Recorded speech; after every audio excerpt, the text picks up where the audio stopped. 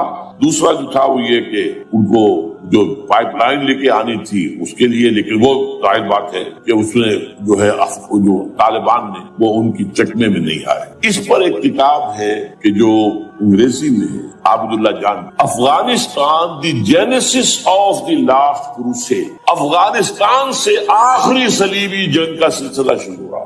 بہت جو ہے چشم کشا ہے، معلومات افزا ہے، انگریزی میں ہے۔ اچھا، عراق میں معاملہ برعکس تھا، عراق میں تیل کا معاملہ بھی تھا تو وہ صرف امریکہ کا تھا۔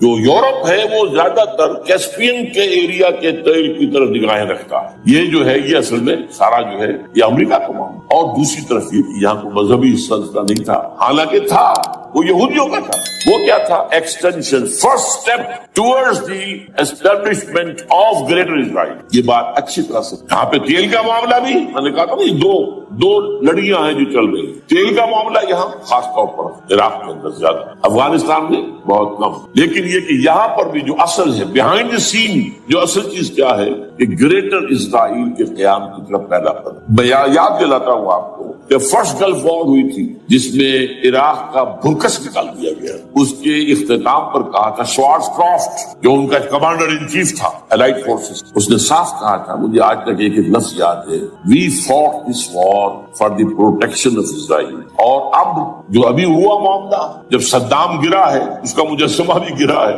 تو اس کے بعد وہ شخص، وہ بدبخت، وہ خبیث جو ابھی پڑا ہوا کومے میں، شیرون نے کہا تھا ان قریب عراق پر ہماری حکومت ہے۔ اور اس سے پہلے تو ہم صرف عراق میں سے یوفریٹس تک کا علاقہ مانگتے تھے، دریائے فرات تک کا۔ اب ہمارا مطالبہ یہ ہے کہ ہم تو در حقیقت دجلہ تک جائیں گے، دجلہ، تاکہ پورا کا پورا جو فرٹائل جو دوآبا ہے دجلہ اور فرات کے درمیان کا بہترین علاقہ، وہ سارا ہمارے پاس۔ اس سے آپ اندازہ کر لیجیے کہ یہ دونوں چیزیں جو ہیں دونوں جگہ موجود ہیں۔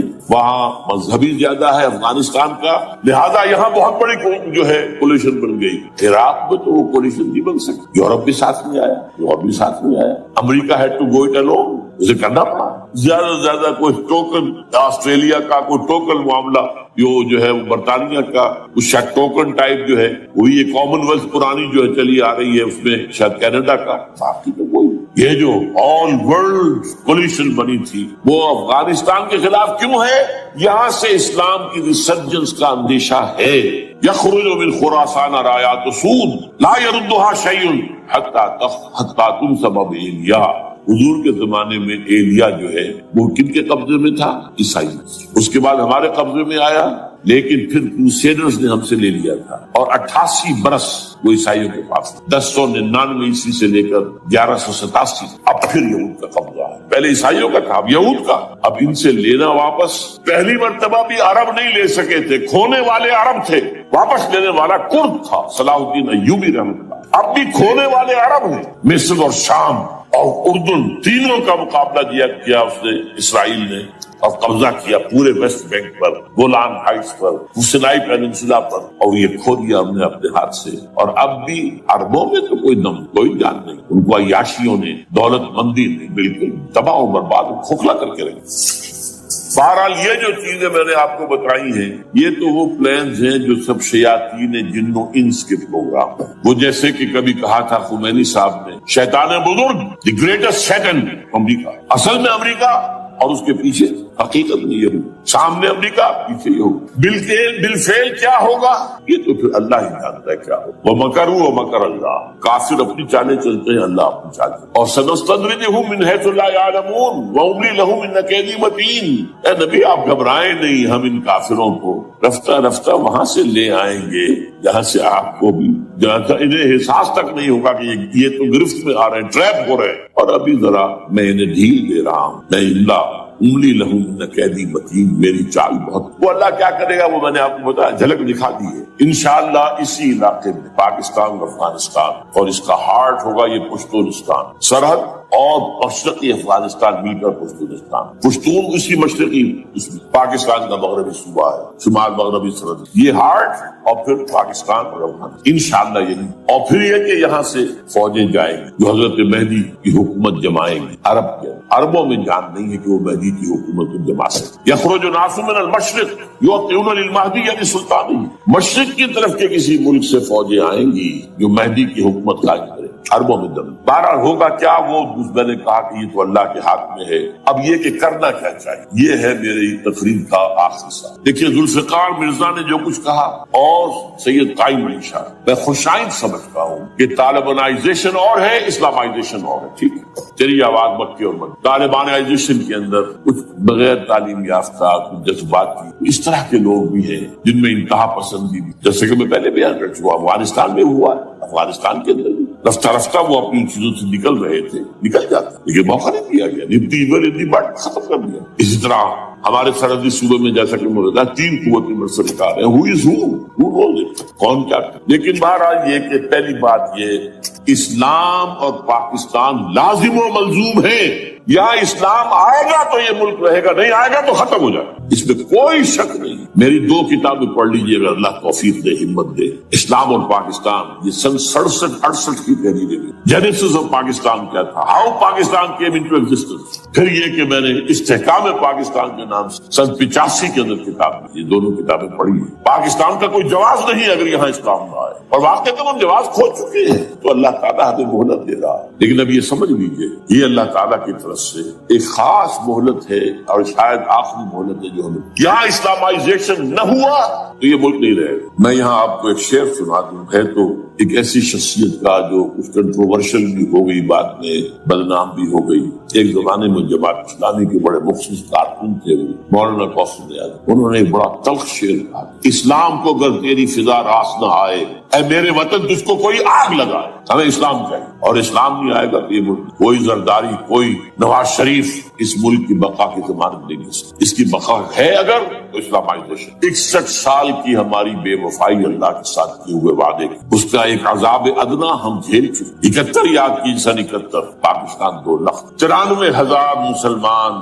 پاکستانی بھارت کی قید میں بھیڑوں بکریوں کی طرح ہانک کر لے جائے گئے، ٹرکوں میں بھر بھر کر، جیسے کہ ڈیرہ غازی خان سے بھیڑیں بکریاں آتی ہیں لاہور میں ذبح ہو، کنسنٹریشن کیمپس۔ ہمارے ٹائیگر نامی جرنیل نے پیش کیا اپنا ریوالور، کتنے لوگ مارے گئے، کتنا فساد، مسلمان کے ہاتھوں مسلمانوں کا خون گیا۔ یہ اللہ کا ایک خاص عذاب ہوتا ہے۔ میں نے وہ آیت آپ کو سنائی تھی، قل هو القادر على ان يبعث عليكم عذابا من فوقكم او من تحت ارجلكم۔ اے نبی سے کہہ دیجیے اللہ اس پر قدرت رکھتا ہے، جب چاہے تم پر کوئی عذاب اوپر سے بھیج دے، تمہاری زمین کے نیچے سے نکال دے۔ زلزلہ آیا تھا کہ نہیں؟ او يلبسكم شيعا، ایک تیسری شکل بھی ہے، نہ اللہ آسمان کو کوئی تکلیف دے نہ زمین کو، زمین پھٹے گی تو آدمی جائے گا نا، بلکہ تمہیں گروہوں میں تقسیم کر کے، او يلبسكم شيعا فيذيق بعضكم بعض بعض، ایک دوسرے کی قوت کا ایک دوسرے کو مزہ چکھائے، تم خود ایک دوسرے کے گلے کاٹو۔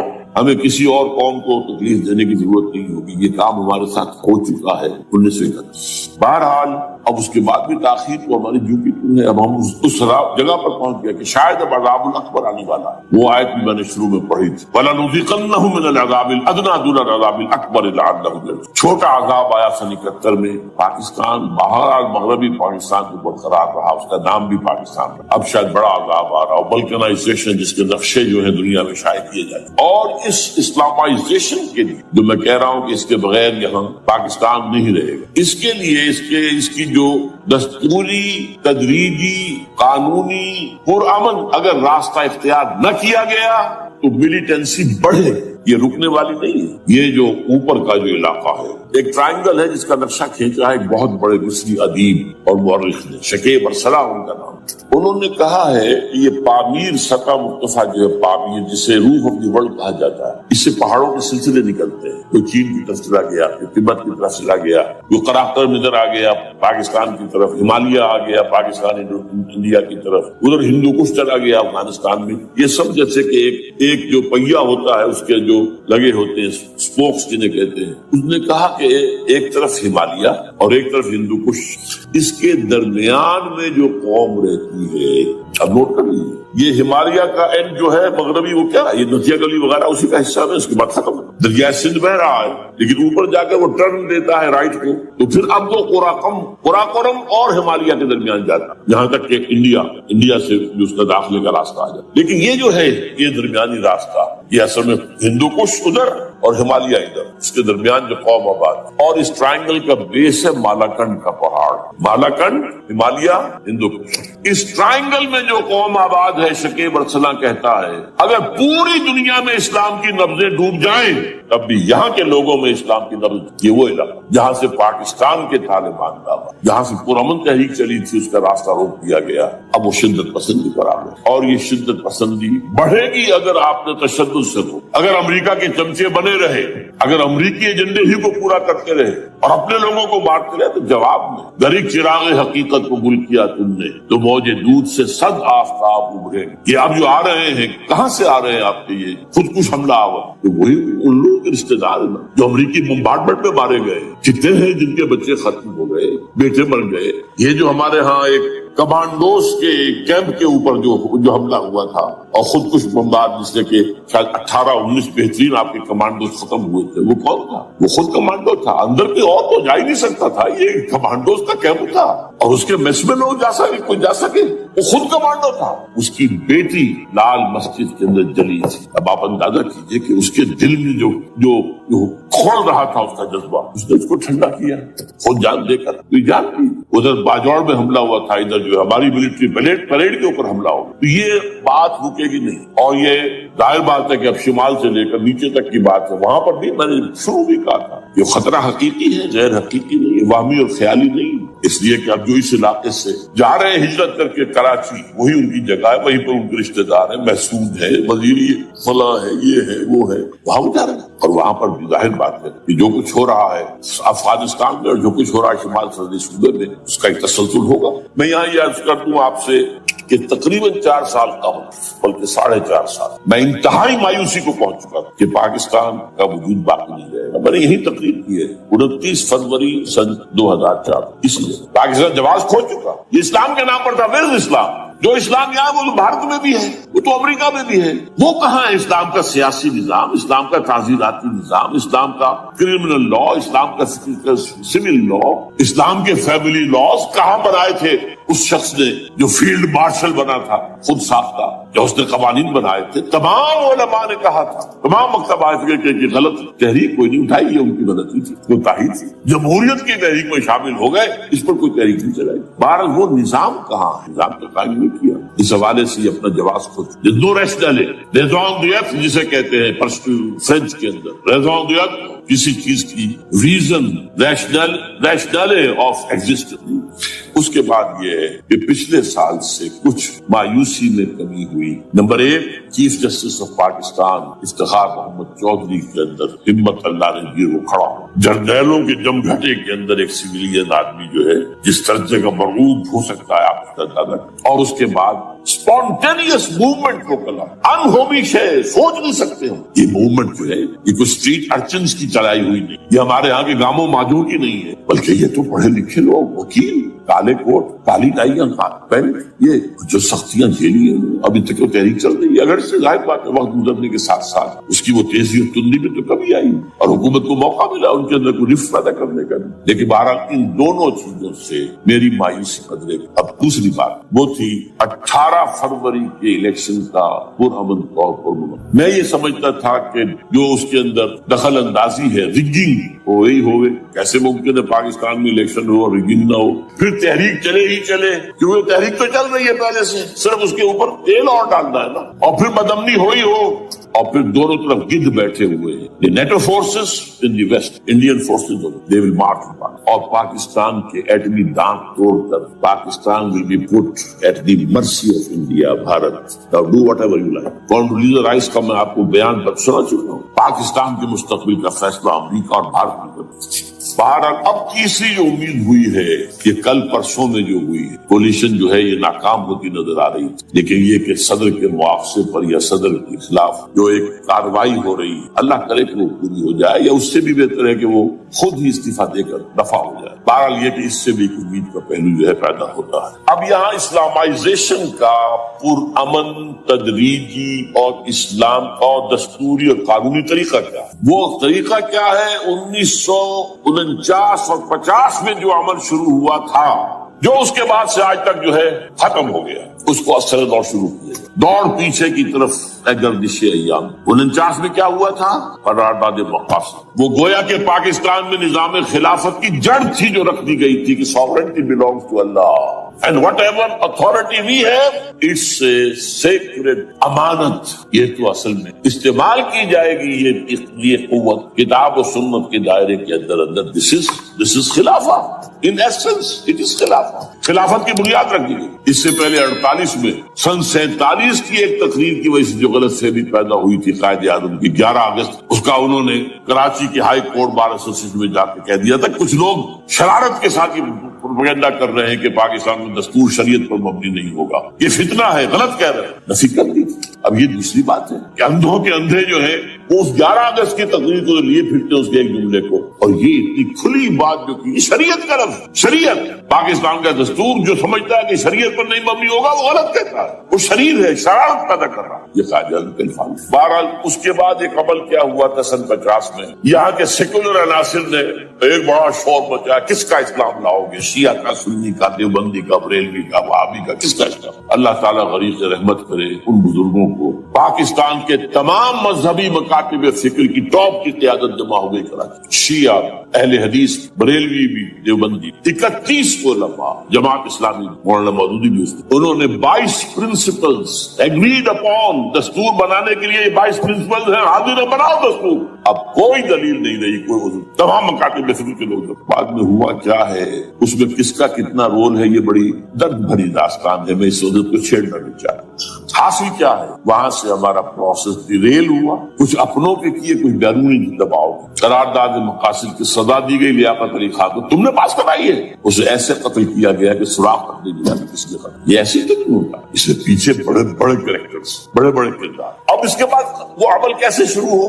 ضیاء الحق نے جو ایک ادارہ قائم کیا تھا فیڈرل شریعت کورٹ، اصولی اعتبار سے بہترین قدم، وہ کیا تھا؟ یہ شریعت کورٹ ہے، اس میں کوئی شخص لائے پیٹیشن کہ پاکستان کا فلاں قانون جو ہے میں ثابت کرتا ہوں کتاب و سنت کے منافی ہے، یا کورٹ سو موٹے لے لے کسی بھی معاملے کو، ایگزسٹنگ جو قوانین ہیں ان پہ جائزہ لے کہ اس میں یہ پورا قانون یا اس کی یہ شک جو ہے یہ خلاف شریعت ہے، اس پر آرگومنٹ، دونوں طرف کے دلائل ہوں، علماء بھی آئیں، وکلاء بھی آئیں، بحث کریں، شریعت کورٹ کا تو میدان ہوتا کھلا، بالآخر اگر کورٹ فیصلہ دے دے کہ ہاں یہ ایگزسٹنگ قانون یا جو قانون قابل زیر غور ہے بننے جا رہا ہے یہ خلاف شریعت ہے یا جزمن شریعت کے خلاف ہے، تو وہ اسے کینسل کر دے گا اور کہہ دے گی کورٹ کہ اگر یہ مرکزی معاملہ ہے تو مرکزی حکومت، صوبائی معاملہ صوبائی حکومت، اتنی مدت میں 3، 4، 6 مہینے کے اندر اس کی آلٹرنیٹ لیجسلیشن کر لے، جیسے ہی مدت ختم ہوگی یہ قانون ڈیفنکٹ ہو جائے گا۔ اصولی اعتبار سے اس سے زیادہ صحیح اسکیم کوئی نہیں سوچ سکتا، آج بھی میں قائل ہوں، لیکن یہ بدبختی تھی اس شخص ضیاء الحق، اس کو بالکل غیر مؤثر کر 2 ہتھکڑیاں پہنا دی، 2 بیڑیاں پہنا دی۔ کانسٹیٹیوشن آف پاکستان آپ کے دائرے کار سے خارج، یہ سیکرڈ کاؤ ہے، ہاتھ نہ لگانا۔ جو جوڈیشل پروسیجرل لاز ہے، ضابطہ دیوانی، ضابطہ فوجداری، یہ بھی تمہارے دائرے سے خارج۔ مالی معاملات 10 سال تک خارج، اور فیملی لاز مستقل خارج۔ اب کرنے کا کام کیا ہے؟ نمبر 1، فیڈرل شریعت کورٹ کے دائرے پر جو تحدیدات ہیں، لیمیٹیشن ختم کیا یکسر۔ نمبر 2، اس کا سٹیٹس کم سے کم ہائی کورٹ کے درجے کا ہونا. نمبر 3 اس میں جید علماء کو لا کر بٹھایا جائے, ان کی میجورٹی ہونی چاہیے, وہ کلا بھی ہوں جدید تعلیم کے جدید قانون کے جاننے والے, لیکن علماء بھی. اگر آپ جید علماء کو لے آئیں گے تو پھر وہ جو عام مولوی ہے بیچارہ, وہ جو پوری طرح نیم خواندہ ہے یا نیم تعلیم یافتہ ہے, یا ہمارا عام آدمی ہے جو طالبان کے انداز کے اندر وہ شدت پسندی پر آ گیا, اسے یہ اندازہ نہیں ہے کہ دین میں اہمیت کیا کس شے کی اول ہے, پھر دوسری کون سی, ثانی شے کون سی ہے. اب اس کی بجائے علماء, جدید علماء, تمام جو ہے مسالک کے علماء اس میں شامل, اس کے فیصلوں پر نظر ثانی کا کھلا موقع ہونا چاہیے. ایک دفعہ عدالت فیصلہ کر دے, نظر ثانی کا موقع ہونا, اور کسی شہری کی طرف سے پیٹیشن آئے یا سو ووٹو, وہ جائزہ لے اور ایک ایک کر کے قوانین جو ہے غلط ختم. ان کی جگہ پر لیجسلیشن پارلیمنٹ ہی کرے یا صوبائی اسمبلی کرے گی. کورٹ کا کام لیجسلیشن نہیں ہے. وہ یہ کہہ سکتا ہے یہ بھائی یہ معاملہ جو ہے شریعت سے تجاوز کر گیا ہے, یا فلاں جو قانون تم بنانے چلے اس کی یہ شریعت کے خلاف, بس فیصلہ یہ دے گی. ظاہر بات ہے لیجسلیشن اس کا کام نہیں, لیجسلیشن جو کرے گی آپ کی نیشنل اسمبلی کرے گی, آپ کی صوبائی اسمبلی کرے گی, لیکن وہ اس کا متبادل قانون لے آئے اور پہلا قانون ختم ہو جائے. اچھا, اس عرصے کے دوران جو کونسل آف اسلامک آئیڈیالوجی پر ارب روپیہ خرچ ہوا ہے, اس کی رپورٹوں کے انبار لگ گئے, کسی ایک سفارش کو بھی آج تک پارلیمنٹ میں پیش نہیں کیا گیا, اور اس میں جید علماء رہے اور تمام مکاتب فکر کے علماء رہے. ان کی رپورٹوں کو رفتہ رفتہ پارلیمنٹ کے سامنے لایا جائے اور ان کے ذریعے سے نئی قانون سازی. اگر آپ یہ قانونی دستوری راستہ کھول دیں گے اور تجدیداً اس طریقے سے Islamisation of laws of Pakistan ہو جائے, تو ظاہر بات ہے کہ پھر جو دہشت گرد ہیں, دہشت پسند ہیں, جن کو آپ خطرہ کہہ رہے ہیں, خطرہ, طالبان طالبان آ گئے, طالبان آ رہے ہیں, اور ڈرو اور بچو اور مقابلے کی تیاری کرو اور اسلحہ تیار کرو. اگر یہ کام کریں گے تو پھر ظاہر بات ہے کہ وہ تو فساد ہوگا, اور فساد کا نتیجہ کیا نکلے وہ اللہ ہی بہتر جانتا. لیکن یہ پروسیس جو میں نے بیان کیا ہے, اگر اس پر عمل ہو جائے تو یہ وہ پروسیس ہے جس سے جنرل حمید گل نے کہا تھا کہ اگر ایسا ہو جائے تو یہ سافٹ ریولوشن ہو, بغیر تشدد کے, بغیر کسی ہو کے.